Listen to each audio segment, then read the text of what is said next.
ஒரு பானை சோற்றுக்கு ஒரு சோறு பதம் என்ற பழமொழிக்கு ஏற்ப அண்மையில் ஜப்பானியர்கள் செய்த ஒரு செயல் ஒட்டுமொத்த உலகின் கவனத்தையும் பாராட்டுக்களையும் பெற்றிருக்கிறது. அப்படி என்ன நடந்தது? விரிவாக பார்க்கலாம்.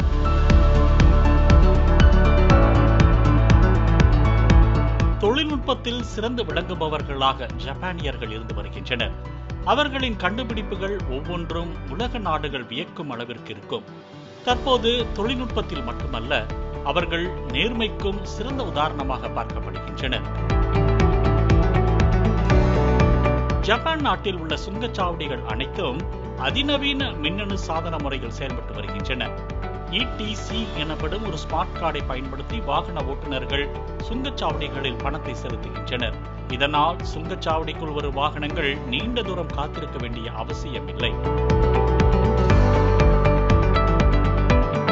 இந்த நிலையில் கடந்த ஏப்ரல் 8ஆம் தேதி ஜப்பானில் உள்ள சுவோ எக்ஸ்பிரஸ்வேஸ், கனகாவா, யமனாஷி, நாகோனா உள்ளிட்ட 106க்கும் மேற்பட்ட சுங்கச்சாவடிகளில் மின்னணு அமைப்பு செயலிழந்து போனது. இதனால் சுங்கச்சாவடிகளில் அதிகமாக வாகனங்கள் தேக்கமடைந்து போக்குவரத்து நெரிசல் ஏற்பட்டது. இதனைத் தொடர்ந்து வாகனங்களை முன்னேறி செல்ல அதிகாரிகள் அறிவுறுத்தியுள்ளனர்.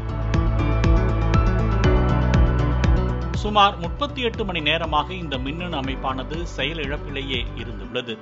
இருப்பினும் அந்த சுங்கச்சாவடியில் இருந்து கடந்து சென்ற 24,000 வாகன ஓட்டிகள் அன்றைய இரவு 10 மணிக்குள் தங்களது சுங்க கட்டணத்தை ஆன்லைன் மூலம் செலுத்தியிருக்கின்றனர்.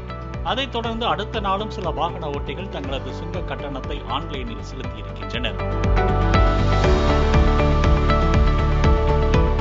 மின்னணு பழுதடைந்து விட்டதுதானே, ஏன் கட்டணம் கட்ட வேண்டும் என நினைக்காமல் அந்த வாகன ஓட்டுநர்கள் 24,000 பேரும் தங்கள் கடமையை நேர்மையாக செய்திருக்கின்றனர்.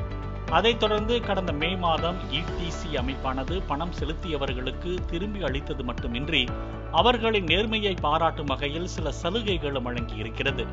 இந்த நெகிழ்ச்சியான செய்தி வெளியாகி உலகம் முழுவதும் பெரும் பாராட்டுக்களை பெற்று வருகிறது. பிளே ஸ்டோர் மற்றும் ஆப் ஸ்டோரில் இருந்து பாலிமர் செயலியை QR கோடு மூலம் பதிவிறக்கம் செய்யுங்கள். செய்திகளை உடனுக்குடன் பெறுங்கள்.